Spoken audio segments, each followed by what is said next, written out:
page 1086. It is Parshat Netzavim-Vayalech. It's a double Parsha this year.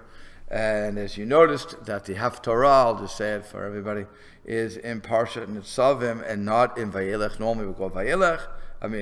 Normally it's the second Parsha, but because it's a special time of year, and if you look to just where is the Haftorah for Netzavim, it's on page,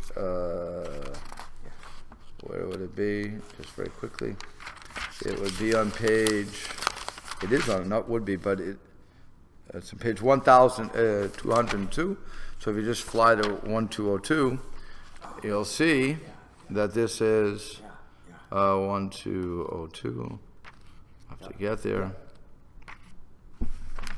It's talking about 1202. Is Sis, I will rejoice intensely with Hashem. My soul shall exult with my God, for he dressed me in the raiment of salvation. So we're heading into Rosh Hashanah, and that's why we're reading that. As compared to the next week, which we're going to read for Haftorah Vayelech, is what we're going to read for Parshat Hazinu. Because that's Shuvah Yisrael. Do you understand? So it's all a matter of timing. And that's why we're doing that. The Haftorah for Parshat Hazinu will not be read this year as a result of that. I'm pretty sure it will not be read. It says, when Hazinu is read on the Shabbos between Rosh Hashanah and Yom Kippur, the Haftorah of Vayelech is read. When Hazinu is read after Yom Kippur, so that's when you read it. So we don't read this Haftorah. So that's what's going on. We're slowing down the process. It's Savim. Then you go Vayelech, and then we'll go to Zod HaBracha, which is going to be first chapter of Yehoshua. Okay. So now here we go. Atem Savim. So Atem, the Torah says, Atem Savim Hayom Kulchem. All of you are standing here today. Lifnei Hashem Lokechem, before Hashem your God, Rashechem, Shiftechem, the heads of your tribes, Ziknechem, your elders, Vishotrechem, your officers, Kol Yishshel, every person is standing here. What's going on here? So Rashi says, Malamed Shekinsam Moshe Lifnei Kadosh Baruch Hu. We're learning here, or is teaching us, that Moshe assembled everybody before Hashem, B'yom Moto, on the day of his death, Lachnisam Bibrit, to enter them, to once again bring them into the covenant, so that there is no way out, as it were. So you want to bring them back to understand what their thing is. So what's Rashi Shivtechem? Again, Rashi says Rashechem Lishivtechem, the heads to their tribes. And why does it start lifting Ziknechem, Shotrechem, Kol Yisrael, your elders, your officers, and all of Israel? Because Chashuv Kodem, the more important are mentioned first, and then ultimately to the least important, as in status of the people. Yeah. For the record, how often is this brit of Hashem and the Jewish people? How often is that reiterated, like reinstated? Which Brit? We have many Britot. Right, but the one that Moshe is. He's talking about the whole Torah here. Right. So. Any chance? That's the one that was given to them when they were leaving Egypt, or is that? No, that's one at Sinai. Na'aseh v'nishma. Okay, so this is. We're constantly reviewing that we accepted it, and we want to keep accepting it because those people died out. This is a new generation, so he's leaving. He's given the last final, response to them, and so he's bringing them all into the covenant, as it were. Everybody had a Brit Milah, or actually not. I shouldn't say that. Yehoshua will have to give them Brit Milah because they weren't having, because according to the Gemara, there was no north wind to heal them up, because Hashem was angry with them. So now, because they should have entered Eretz Yisrael after 3 months, but because they messed up, so they didn't, and so Hashem didn't cause the north wind to blow. For somehow that heals up the circumcision. I'm not sure how. And on top of that, they didn't know when they were going to be moving, and you shouldn't be moving if you just had a Brit Milah. For those who were in Hurricane Irma, Harvey, whatever hit Irma, that's what hit California, Miami, right? Irma, yeah. Irma hit Florida, right? Miami, right? So, but he had a brit, so it was a bad situation because they had to move the baby. Obviously, today it's not such a big deal. Today we're not in such danger, thank God. But although you're running away from water, you're running away from a flood. But that's why they weren't doing it. There were some who did. I think Bnei Levi always did it. They were machmir, they were stringent upon themselves to always make sure that they did a brit milah, and they took their chance that that they wouldn't be moving within 3 days of the brit milah. Okay.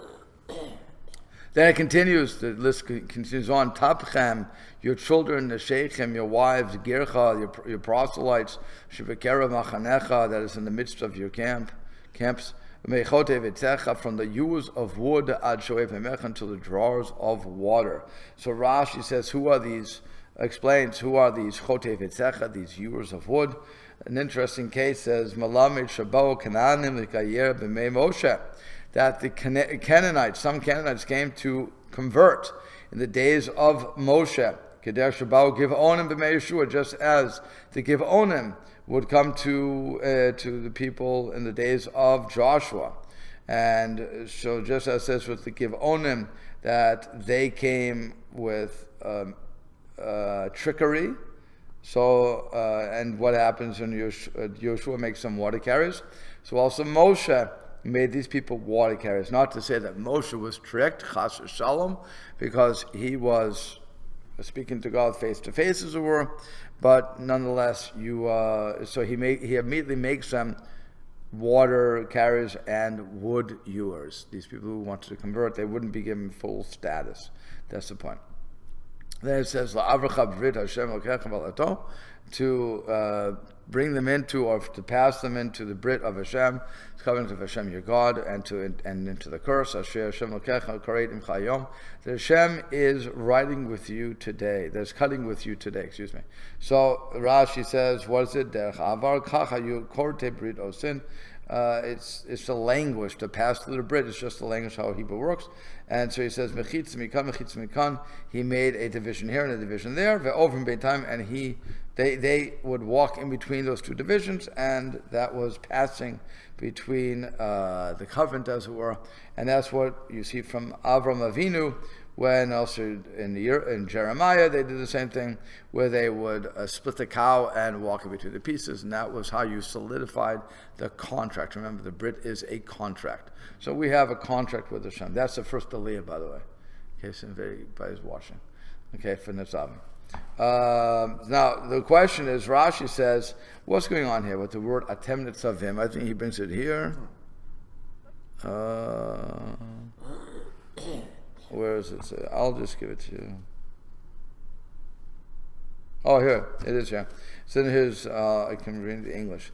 It says, he calls it renewal of the covenant. On the last day of his life, Moshe gathered together every member of the Jewish people, from the most exalted to the lowliest, old and young, men and women, and initiated them for the last time into the covenant of Hashem. What was new about this relationship was the concept of arvus, responsibility to one another, under which every Jew is obligated to help others observe the Torah and restrain them from violating it. This is why Moshe began by enumerating all the different strata of people who stood before him, and why he said that God would not hold them responsible for sins that had been done secretly, but that they would be liable for transgressions committed openly. That's according to the Or Chaim. So in other words, when we see people, let's use practical examples. When we see Jews eating non-kosher food, driving on Shabbat, breaking laws in general, not putting on tefillin, not doing what they're supposed to be doing, if we have the ability to change them, and we decide not to talk to them about it, we are held responsible for their misbehavior. By the way, let's even take this into a more practical thing. Somebody is crying, somebody's screaming in shul, okay?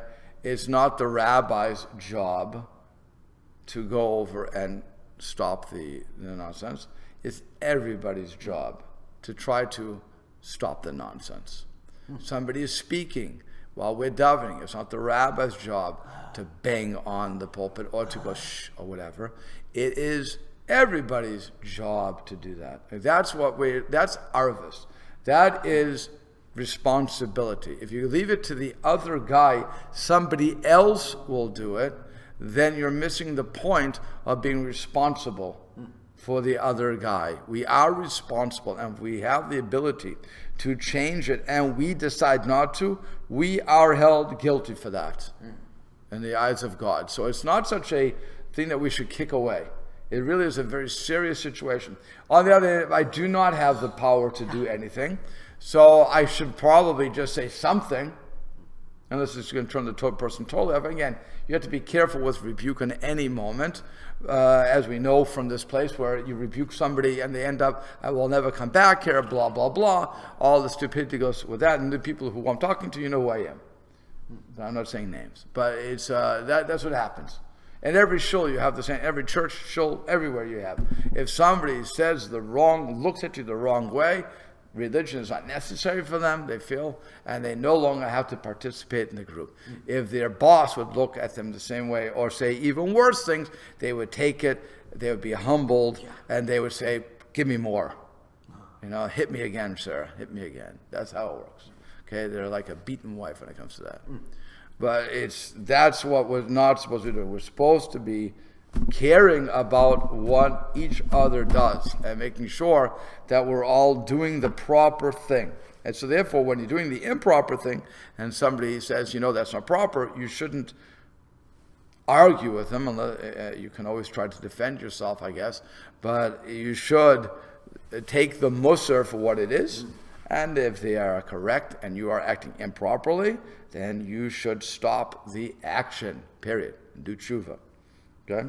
This is a nice time to do tshuva. After all, we are in the 8th Ratzon here, when the 40 days, when we started Elul, we came the 40 days of desire that Hashem wants us to return to Him is up to us if we're going to do that. We have to really want that. Okay? So now, let's go on. And he said, that is why Moshe began by enumerating, this is essential to the worldview of the Jew, for it explains why one may not be apathetic to the shortcomings of others, and why public desecrations of the Torah are the concern of every Jew of good conscience. So again, here's why, by the way, if you go to Israel, if people, when they had the gay parade, okay, gay parade, I'm not being PC when I say this, but let's face it, the Torah is against homosexual behavior. Not against a homosexual, be very specific there, but against homosexual behavior. So if we're going to now have rallies to say that is a proper thing to do, then the people who are fighting for Torah are correct and are obligated to go and have a counter protest. Clearly, you shouldn't say that. Now, again, you should maybe figure out, is that going to help, and so on and so forth. I'm not sure if the counter protests actually ever work, but the point is, it's not your job to remain silent at that time. If they would be breaking Shabbat, again, I go back to the same thing, breaking Shabbat, all these things, we should be out there and saying this is not proper. Now, you may argue, and that's a fair argument, that all those things don't do anything. As a matter of fact, it just gives them more fodder, such as women of the wall. The more we arrest them, the stronger they become. A martyr is always stronger than a transgressor. So we have to be careful who we make martyrs. So it may be better to sometimes ignore the situation. I'll say that too. It may be better. And then if they don't get the press that they so desire, they're not going to do it again. Right? That's what everybody does everything for, press. They want their name in the paper or on TV. That's all they want. So don't give it to them. Don't respond to them, and that may end it off too. So either way, either counter protest or ignore them totally, and they're a person non grata. Okay, so now here's the part I want to get to them. Midrashically, when the people heard the frightening litany of 98 curses in the admonition last week, Parshat Kidavo, they turned colors in fright at what seemed to be a hopeless future. Thereupon Moshe comforted them, saying that despite all the sins of the past, they were still standing before Hashem. Just as God did not discard them before, so Hashem would maintain them in the future. Fear of the admonition would prevent them from sinning, and if they did sin, the the punishments would bring them atonement, not destruction. That's something very important to recognize too. When something happens to us, it is a moment of atonement. When you fall asleep on it, it's not atonement though, because you don't know what happened, right? You missed it. So you have to be awake for it, in a literal and figurative sense. When something happens to us and we're driving, I'll give you an example. I had to come back from Chicago yesterday, okay? I'm dealing with all the mishigas I'm dealing with, and I bought a ticket on the bus. I was at O'Hare. I had to get to South Bend, right? So I bought the ticket. The ticket cost $42. Good. I paid $42. Here you go. I put it in my pocket. I thought I put it in this pocket. In my pocket. I get on the bus and I'm talking the telephone. I feel like a real New Yorker. I'm talking the telephone, trying to get this deal, trying to get the, work everything out, make everybody happy. Okay, fine. I wasn't making anybody happy. I was so tired it wasn't even funny. Now what happens is I get on the bus and the guy says, okay, everybody, take out your tickets. We don't have a card reader on here, so you have to buy a ticket if you don't have a ticket. Sometimes, if you go to certain places, you can pay on the bus. They have a card reader and you just read. Fine. So I took out my ticket, what I thought was my ticket, and lo and behold, it's my ticket to the plane. I said, wait a second, that's the wrong ticket. So I was looking frantically, where's my ticket? Where's my ticket? The bus is right here. I'm on the bus. My stuff is on the bus. And, we didn't leave the station yet. The station. We didn't leave the station yet. And I'm looking. I looked for my wallet. I put my hands in my pocket. Nothing. And I said, what kind of ticket? I asked the person next to me, what does the ticket look like? He showed me it was a small ticket. I said, it doesn't make sense. Where did I put it? I checked. And I said to the guy, don't leave. I'm going to run right now. I'm going to get another ticket. Don't leave. I went. I said, I need a ticket now. Quick, here's my card. I said, I bought one, but I don't know where it is.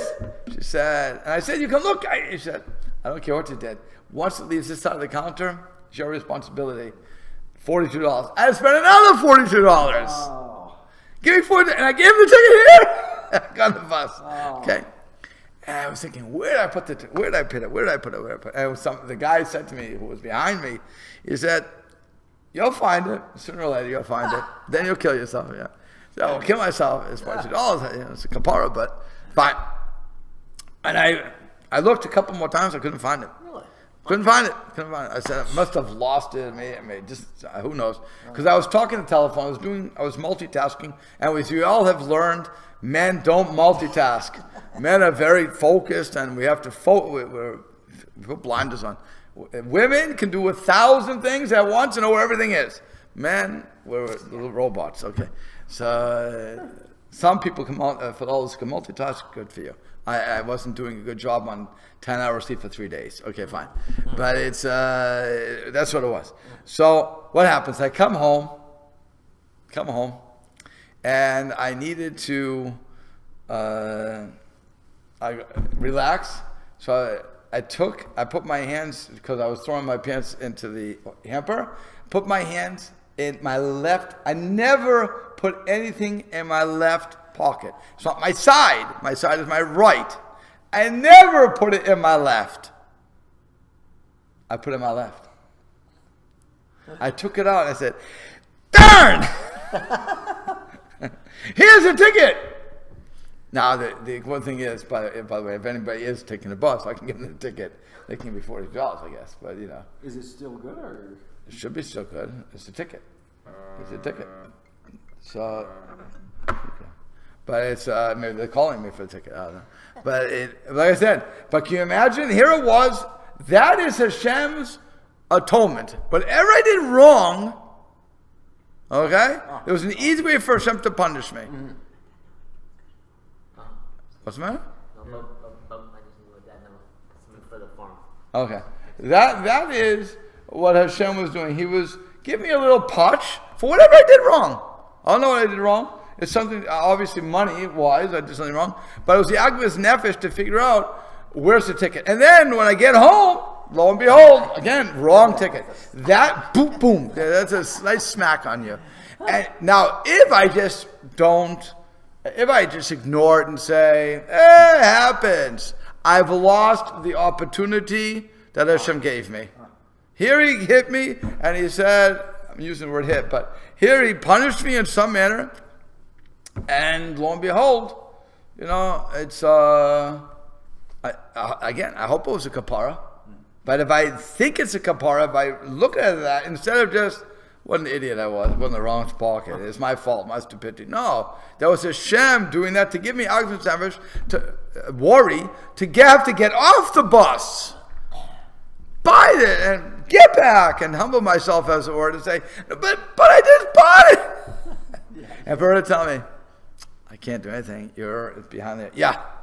So what if you lose it in the moment, does it not count anymore? If you go later on to the soul shifting, that must have been a par or whatever. No, you should say it right away. But even if you did say it later, even if you didn't say it later, fine. Right. But again, the point is to recognize always that nothing is happenstance. Nothing is just happens. Nothing is coincidence. There's nothing, and everything has a reason. Whatever that reason is. Now, again, you have to figure out. Did I obviously? The $42 is not.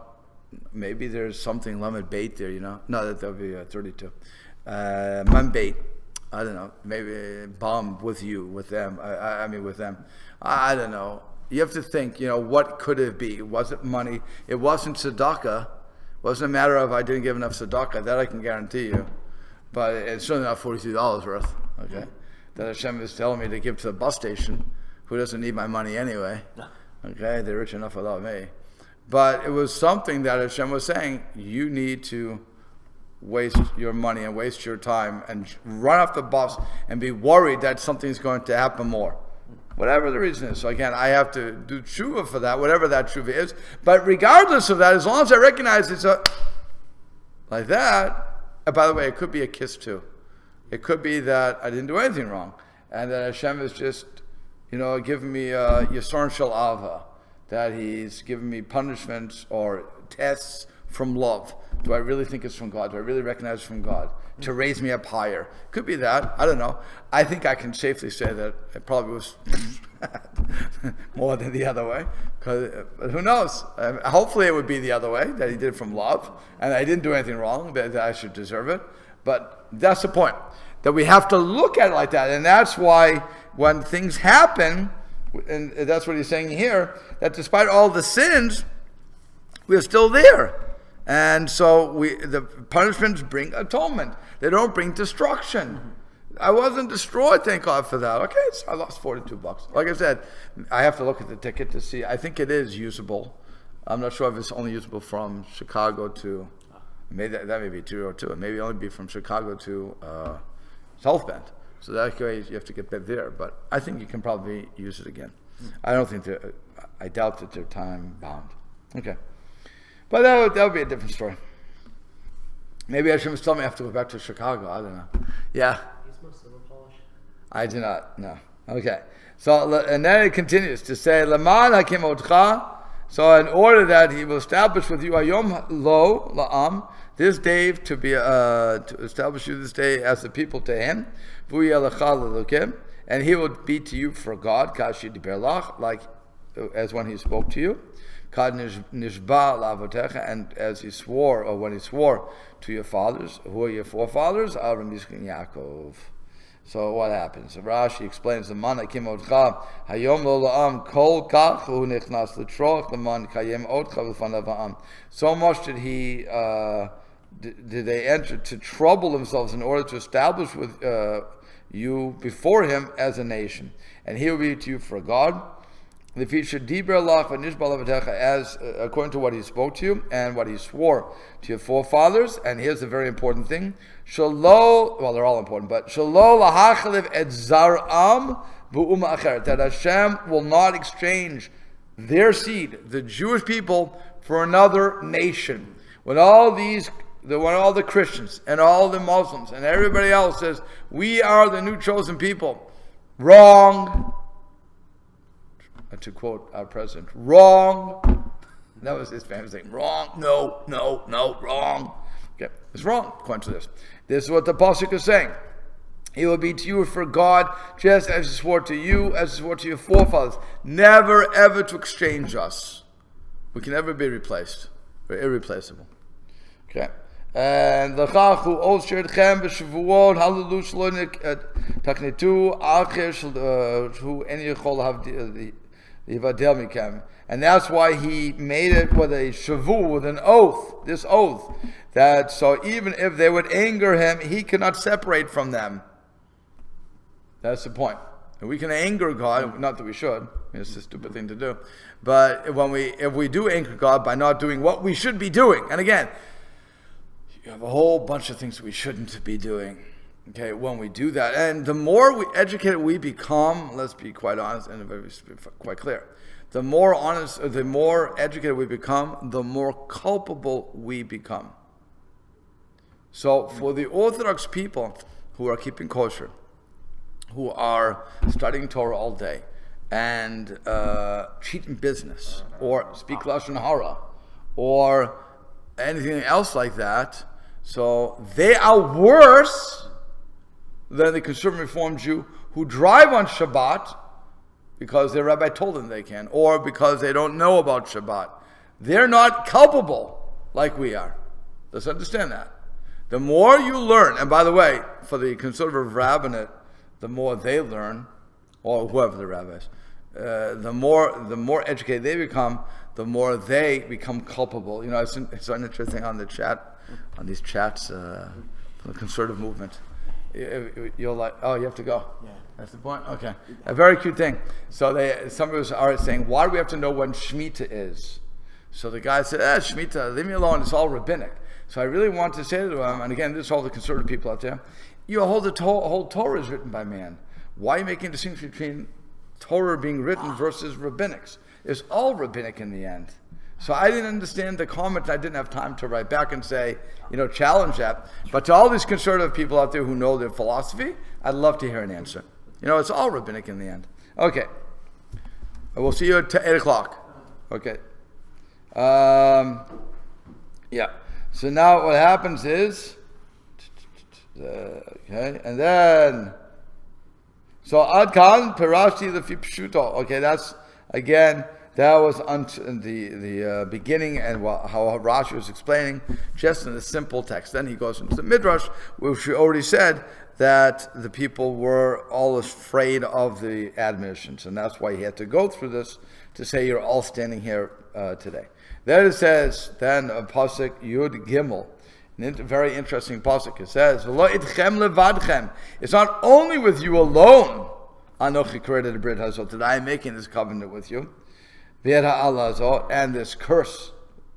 Ki et asher yeshnu po imanu hayom lifnei Hashem Elokeinu, that those that are standing here today with you before Hashem God, v'yed asher enenu po imanu hayom, and also those who aren't standing with you here today. Well, who's he talking to? Yeah, Rashi says very clearly on that. First of all, that's understanding Rashi's problem. The people who are there, who wouldn't be there? Everybody's there. That's the obvious question. You just said, everybody's standing there, which you said, you're all assembled. Nobody's home. Okay? So if nobody's home, who are you saying that aren't here today? Who's not here? Oh, so Rashi says, at that point, and Asher Nenu Po, that is on here. V'av im dor ha'atidim, even in future generations, I'm making a covenant with them, and you, the parents, are responsible to educate them. Now, how could we, the future generations, be put onto that? Because it says all of the neshamot of the Jewish people, all the souls of the Jewish people were there when they said Na'aseh v'nishmo. So we all accepted it. But this is contingent. This is bringing that idea across that we have to always follow this. And Ashkol will bring this down too. He says the covenant was binding even on unborn generations who are not present to enter, because parents and children are like trees Because parents and children are like trees and their branches. Just as the potential of all branches is contained in the parent tree, so future generations are contained, as it were, in the parents who will give birth to them, and are bound by the parental covenant. Alternatively, all Jewish souls were present at this covenant, just as they were at Sinai when the Torah was given. Only the bodies were not yet born. That's Rabbi Bachya. According to the Gor Aryeh, future generations were bound because of the principle that an inferior court cannot overrule a court greater than itself.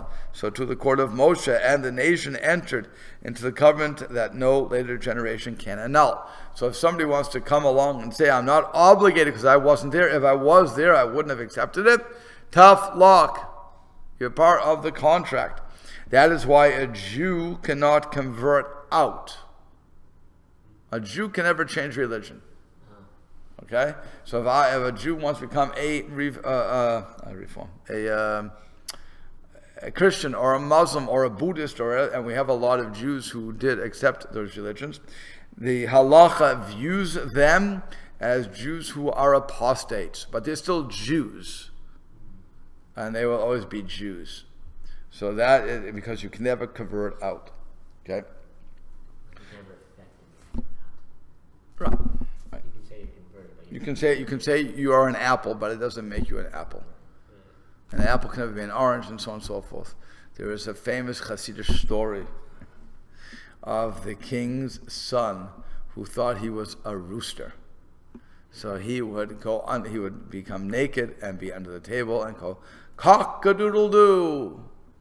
Okay, and so the king, I'll cut this down, I won't stretch the story out. And so the king didn't know what to do. He called all his wise men, and no matter who was there, it didn't change. So finally, one of the rabbis comes up, and because the king offered money, and so the rabbi came up, and he said, I can solve the problem with your son. So he says, okay, if you do, is whatever the amount of money was. Good.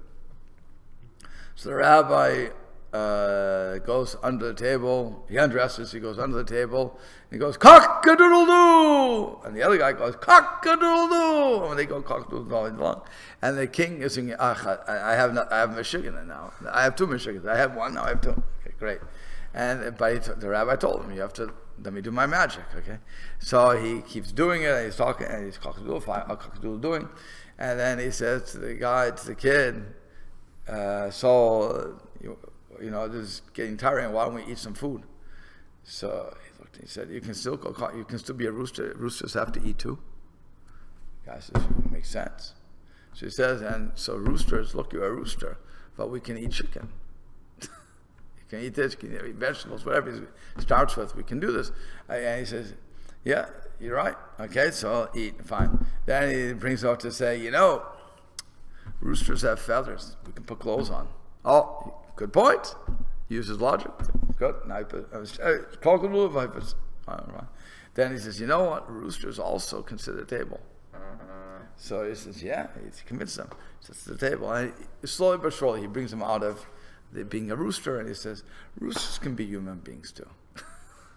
And it's a Hasidic story, but it's a funny story.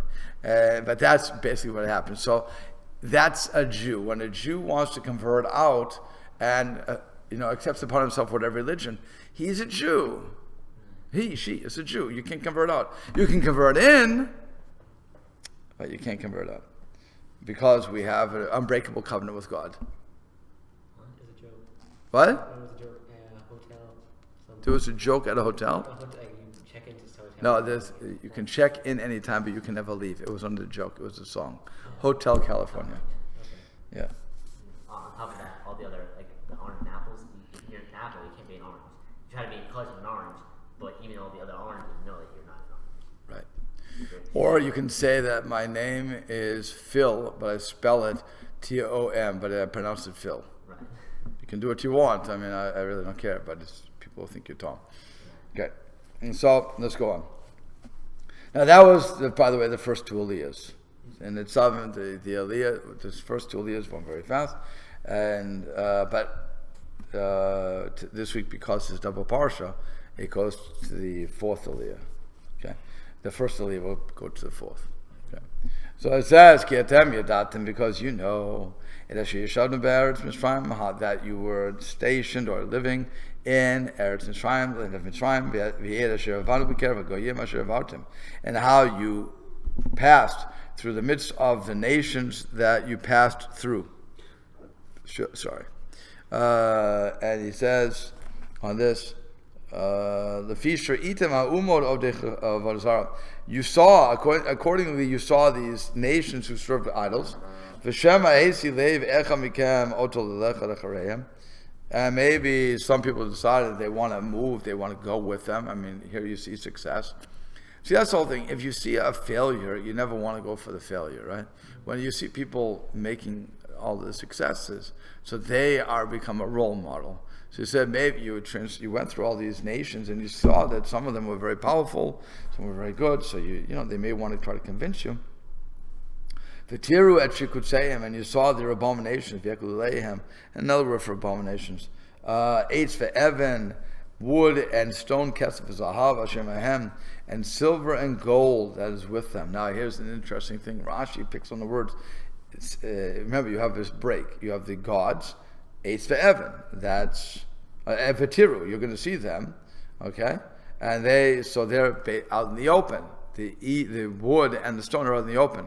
What's not in the open? Kesef v'zahav, gold and silver and gold. So Rashi says, what's going on here? He explains. Eitz ve'evan oton shel eitzim ve'evan. People see it openly because the goyim did not, these avodah zarah were not afraid that they would be stolen. Because they're wood and stone. Who cares? Who wants that? Unlike Kesef Zahav, that they would put inside and they would lock it away because that they feared they would be stolen.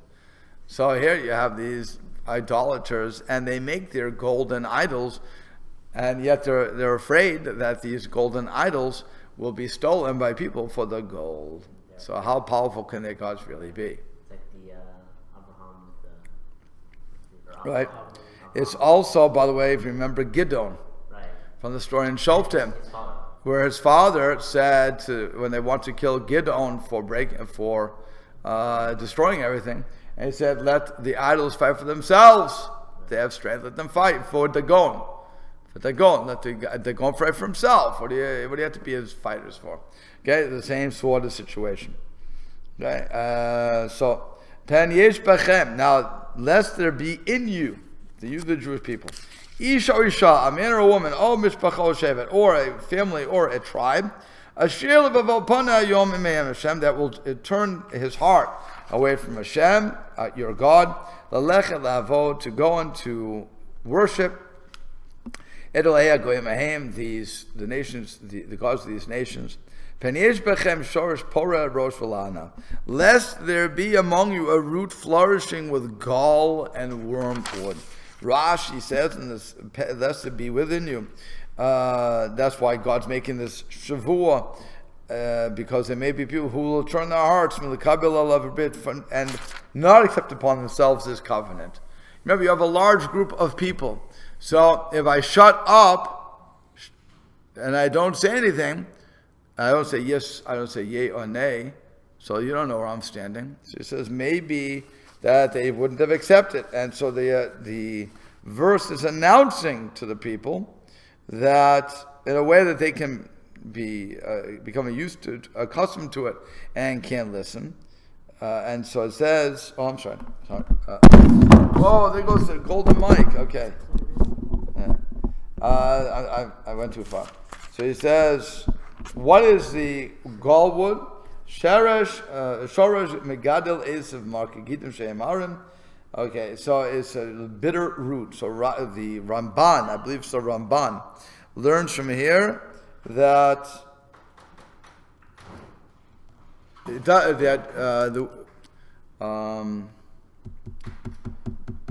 wickedness doesn't come from the air. It comes from a root. So he says curiosity is like a root that grows and grows. It begins with a desire to learn about the abominations of Canaan, but the root will flourish and produce heresies that are as bitter and harmful as gall and wormwood. So when you see somebody going off the derech, as it were, going off the way, whatever that means for the particular person, it's normally not coming out of a vacuum.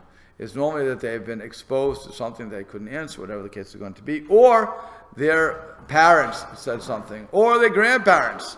In other words, it's never just growing out from nothing. That's what the Torah is telling us. It wasn't that somebody woke up and said, "Oh, I don't believe." It doesn't happen like that. There's always something that's behind it, the Torah is telling us. And it says, "Vaya b'sham'o et divrei ha'lahazor." And it would be when that person hears the oath, this dread oath, v'parech b'pavo lemor, and he will bless himself, as it were, when his heart saying, "Shalom yiheli," there'll be peace to me,